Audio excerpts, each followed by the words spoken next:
के छ तपाईलाई पनि राजा चाहियो? हजुर तपाईलाई पनि राजा चाहिएको हो? राजा चाहिएकै हो यो देश चाहियो। राजा भएन नि देश डुबिसक्यो के यो झोलेहरूले देश डुबाइसके नेपाली युवाहरू कोही पनि नेपाल बस्न चाहँदैनन् किन देशमा अपर्च्युनिटीको कमी छ केही गर्छु भने नि केही गर्न सकिँदैन यो देशमा सबै यो मासु भातमा बिक्ने होइन कि अब हामी होइन हामी म के भन्न चाहन्छु भने जति पनि नेपाली जनताहरू हुनुहुन्छ नि यो जनता जति पनि नेपाली जनताहरू हुनुहुन्छ उहाँहरूलाई यही भन्न चाहन्छु कि अब हामी पेट्रोल दियो भन्दैमा भोट उसैलाईतिर नजाने पेट्रोल र मासु भातमा नबिग्ने हामी है अब हामीले चाहिँ राजतन्त्र ल्याउनै पर्छ राजतन्त्र भएन भने नेपाल दोस्तै हुन्छ कसमै भने राजा हुँदाखेरि होइन देशको हालत के थियो र अहिले के छ होइन त्यो त हामी सबैले देखिरहेछौँ नि त देशमा थप्पो विकास छैन थप्पो केही छैन जब भोट माग्न आउँछन् तब मात्रै केही विकास गरे जस्तो देखिन्छ तर एक्चुअलमा भन्यो भने केही पनि विकास भएको छैन यो देशमा कि अहिलेको प्रधानमन्त्री जुन हुनुहुन्छ उहाँले पनि त्यो गद्दी पाउनुभन्दा अगाडि के भन्नुभएको थियो केही गर्छु होइन यसरी बस्ने होइन भन्नुभएको थियो अस्तिको आन्दोलनमा जति पनि मारिए उहाँहरूको न्याय खोइ उहाँहरूको आमाको सन्तान खोज्यो उहाँको न्याय खोइ दिन्छु भनेको थियो नि दियो दिएन नि त्यही हो अहिलेको सरकारले काम छैन ओली सोली केही पनि काम छैन हामीलाई राजा चाहियो राजाले मात्रै यो देशमा विकास गर्न सक्नुहुन्छ राजा आउनु भयो नि नेपाल बन्छ नेपाल बन्नको लागि राजै चाहिन्छ म यही भन्न चाहन्छु त्यसो भए राजा चाहिँ तपाईँलाई को चाहियो ज्ञानेन्द्र शाह चाहियो कि जेएनजी राजा हृदयेन्द्र चाहियो हामीलाई राजा ज्ञानेन्द्र वीरेन्द्र जुन भए पनि हुन्छ तर राजा चाहियो कि देशमा राजा चाहियो देशमा राजा भएन भने यो नेपाल जस्तै हुन्छ कसैलाई अशान्ति फैलिन्छ शान्तिको देश भनेर चिनिने नेपाल अब अशान्तिकोतिर जान्छ कि एक दुई हजार सडकमा आउँदैमा राजसंस्था फर्किने हो र आज 100 जना आयो 100 जनाको आवाजले भोलि 200 जना आउँछ 200 जना आएपछि पछि 1000 2000 भन्दै 3 करोड नेपाली जनता उठ्यो भने राजतन्त्र कसरी नआउला राजतन्त्र आउँछ अवश्य आउँछ हामी सबैजना मिलेर ल्याउने हो राजतन्त्र जेजीको पावर के छ नेपाली जनताको पावर के छ त्यो अब हामीले देखाउने हो के हामीमा हो यो नेपाल हाम्रो देश हो हाम्रो भूमिलाई बचाउने जिम्मा हाम्रो धन्यवाद के छ राजसंस्था फर्किन्छ फर्काउने हो कसरी फर्काउने अब राजालाई ल्याएर राजगद्दीमा राखेर नेपाली जनता हौ हामी नेपाली हौ भन्ने भने सम्भव छ होइन हामी नेपाली नै होइनौ भने सम्भव छैन गणतन्त्र ल्याउनको लागि त्यत्रो जनताहरू मरिसक्यो अब राजसंस्था कसरी फर्किन्छ गणतन्त्र ल्याउनलाई मरेको होइन नि छलकपट गरेर ल्यायो गणतन्त्र राजसंस्था फाल्नलाई गणतन्त्र ल्याएन होइन छलकपट गरेर गणतन्त्र ल्यायो अनि विदेशीहरूको चलखेलमा परेर त्यत्रो मान्छे मर्या हो हामी पहिला बच्नुपर्छ नेपाली एक हुनुपर्छ हामी फुट्यौँ भने विदेशीहरूले हाम्रो देशमाथि खेल्ने मौका पाउँछन् त्यही भएर हामी नेपालीहरू कहिल्यै फुट्नु हुँदैन एमाले काङ्ग्रेस माओवादी जो जे भए पनि मिल्नुपर्छ पहिला नेपाली बन्नुपर्छ अनि बल्ल अरू पार्टी बन्नुपर्छ देश चाहिँ बचाउनुपर्छ राजा ल्याउनुपर्छ जेएनजीहरूले त राजा ल्याउन सकेनन् सुशीला कान्छीलाई नै प्रधानमन्त्री बनाए यो देश जेएनजीको मात्रै होइन नि सम्पूर्ण नेपालीको हो यो जेएनजी भनेर त एउटा अब विदेशीले सबै चलखेल गरिसकेपछि अझै पनि नेपाललाई अझै टुक्राउन सकिएन नेपाललाई सिद्ध्याउन सकिएन भनेर जेएनजीको नाउँ दिएर एउटा उमेर विभाजन गरेको हो यो जेएनजीको मात्रै देश होइन यो सम्पूर्ण नेपालीको देश हो जेएनजीलाई मात्रै दोष दिएर जेएनजीको टाउकोमा थुपारेर कोही पनि नउम्क्यौँ सबैजना मिलौँ भन्न चाहन्छु त्यसो भए 1000-2000 जना सडकमा आउँदैमा राजसंस्था फर्किने हो र यो त हामीले आह्वान गरे हो सडकमा नआए पनि सबैको मनमा राजा हुनुहुन्छ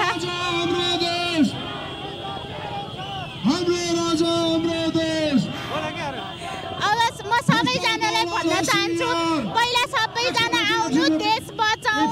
तपाईहरू देश बचाउनु भयो भने मात्रै हामी बच्छौँ नभए हामी कोही पनि बस्दैनौँ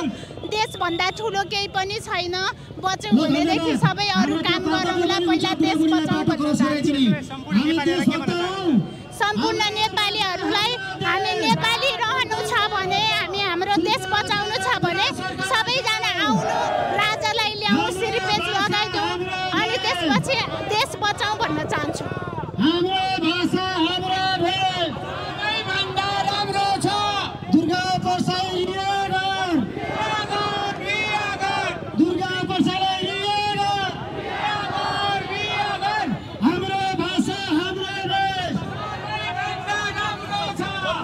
भन्ने कुरामा आम नेपाली जनताहरू प्रष्ट भएका छन्।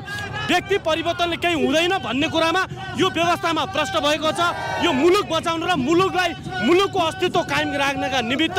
राज संस्था अप्नाएर छ भन्ने कुरा मेचीदेखि महाकालीसम्मका जनताहरूको एकरूपता देखिएको छ। शान्तिपूर्ण कार्यक्रममा तपाईँलाई दमन भएको थियो सरकार पक्षबाट, आज हुन्छ कि हुँदैन?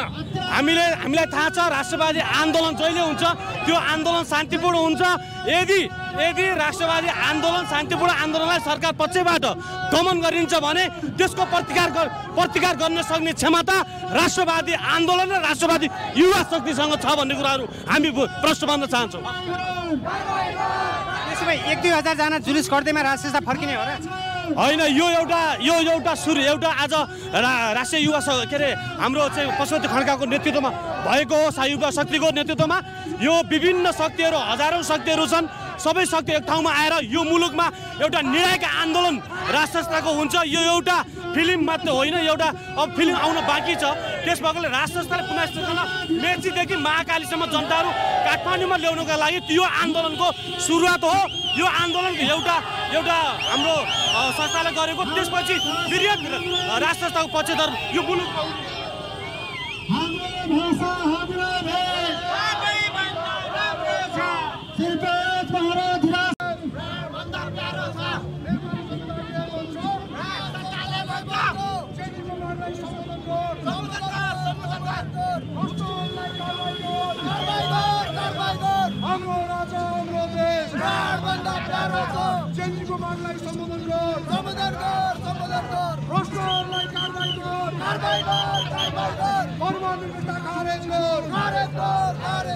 संघीयता खारेज कर,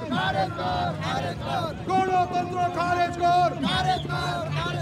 नेपाली जनता के भन्छ राज संस्थाले भन्छ, नेपाली जनताले भन्छ राज संस्थाले भन्छ हाम्रो राजा हाम्रो देश प्राणभन्दा प्यारो छ। चेन्जीको मागलाई सम्बोधन गर,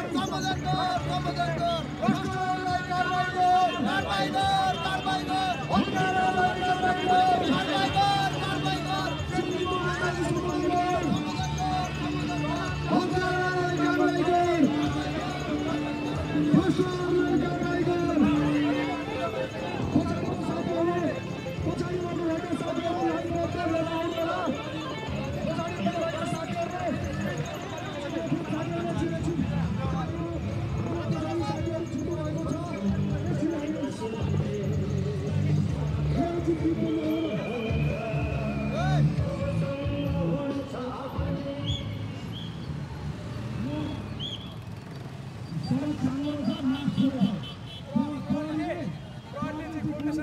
गाडी रोकिदिनु पर्यो।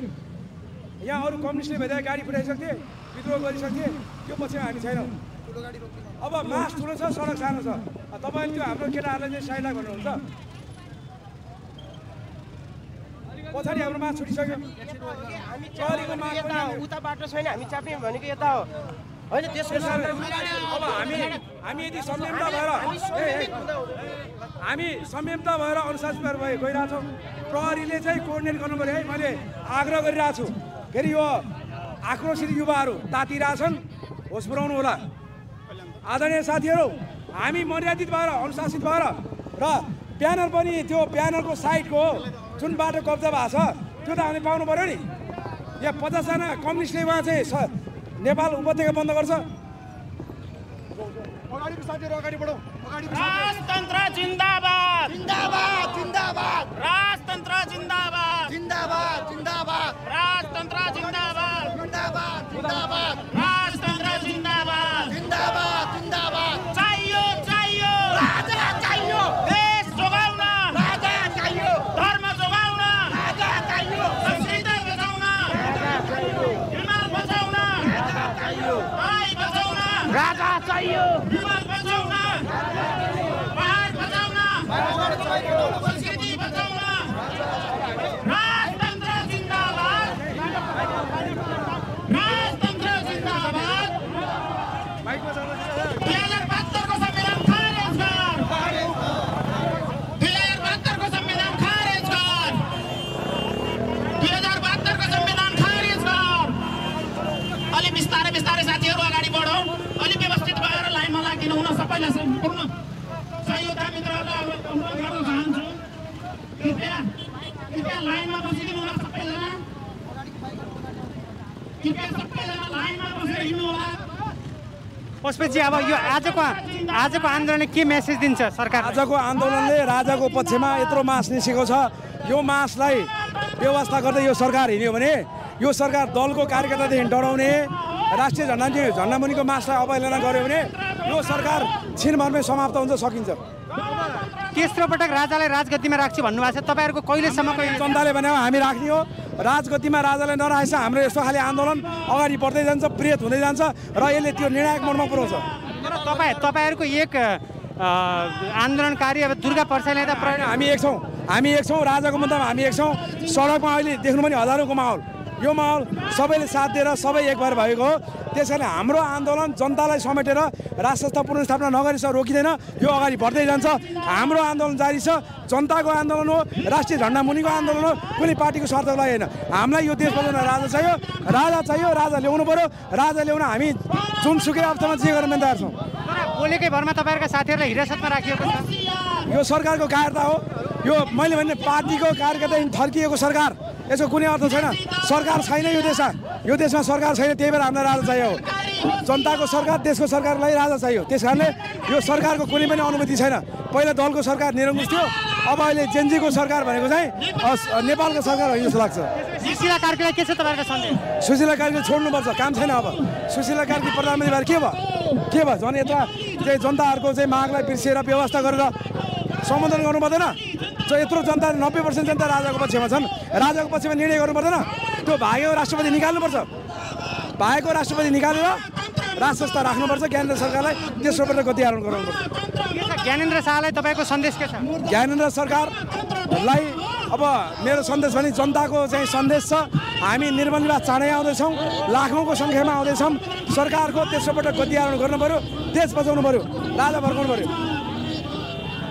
एकछिन होल्ड गरिदिनु सर एकछिन होल्ड अगाडि क्लियर गरेर पुलिस पठाएको छ एकछिन होल्ड गरिदिनुस् मुर्दाबाद मुर्दाबाद धर्मनिरपेक्षता मुर्दाबाद मुर्दाबाद मुर्दाबाद हिन्दू राज्य जिन्दाबाद जिन्दाबाद जिन्दाबाद हिन्दू राज्य जिन्दाबाद जिन्दाबाद जिन्दाबाद हिन्दू राज्य जिन्दाबाद जिन्दाबाद जिन्दाबाद हिन्दू राज्य जिन्दाबाद जिन्दाबाद जिन्दाबाद गणतन्त्र धोका हो साथीहरु गणतन्त्र धोका हो भन्दै यति बेला राजावादीहरु सडकमा उत्रिएको तपाईले देख्न सक्नुहुन्छ पृष्ठभूमिमा राजावादीहरुले राजा ज्ञानेन्द्रलाई तेस्रो पटक राजगद्दीमा राखेरै छोड्ने उद्घोष गरेका छन् के नेपालमा राजसंस्थाको पक्षमा माहौल बनेको हो त के अहिलेको आवश्यकता नेपालमा राजसंस्था हो त गणतन्त्रको विकल्प कसरी राजसंस्था हुन्छ भन्ने एउटा स्कुल अफ थट छ भने अर्को स्कुल अफ थटले नेपालमा राजसंस्था ल्याउनु पर्छ राजसंस्था भएन भने नेपालको अस्तित्व संकटमा पर्छ देश नै जोगिने स्थिति आउँदैन हामी कुनै देशको नागरिक नेपाली थियौं भनेर भन्नुपर्ने स्थिति आउन सक्छ भनेर राजावादीहरूले चेतावनी दिइरहेका छन् अहिलेको यो राजावादीहरूको उद्देश्य भनेको राजा ज्ञानेन्द्रलाई तेस्रो पटक राजगद्दीमा राख्ने भनेका छन् निर्मल निवास नजिकैबाट राजावादीहरूले यति बेला चेतावनी दिइरहेका छन् राजा घोषणा गर्छ हो किन त्यसकारणले हाम्रो यो आन्दोलन शान्तिपूर्ण छ हामी राजा पनि शान्ति प्रेमी हामी पनि शान्ति प्रेमी त्यसकारणले अहिलेसम्म हामीले यो सडक त हामीले अहिले सामकोसी चोकमै कब्जा गर्न सक्थ्यौँ तर त्यो जङ्गलीपना हामीले देखाएको छैन प्रहरी साथीहरूले साथ दिनुभएको छ धन्यवाद छ तर पनि यो मासलाई सम्बोधन गर्नुपर्छ र प्रहरी साथीहरूले पनि बाटोलाई क्लियर गरिदिनुपर्छ त्यो चक्रवत चोकमा गाडी रोक्नु पर्यो त्यहाँबाट त रोड पुरै कब्जा हुन्छ हामी र्याली मात्रै हो तोडफोड होइन ढुङ्गामुढा होइन आगजनी होइन र्यालीको लागि त चाहिँ हामी नेपाली जनताले आफ्नो ठाउँ त पाउनु पर्यो नि हो किन त्यस कारणले साथीहरू एकदम अनुशासित भएर उच्छृङ्खल नभइकन हामी हाम्रो नारा जुलुस गर्दै अगाडि बढ्छौँ राजा पुनर्स्थापना गरेरै छाड्छौँ हो कि होइन अगाडिको ट्राफिक सरलाई म अनुरोध गर्न चाहे गाडीलाई एक लाइनमा पठाइदिनु हुन अनुरोध गर्न चाहे ट्राफिक प्रहरी साहबहरूलाई मैले हार्दिक निमन्त्रण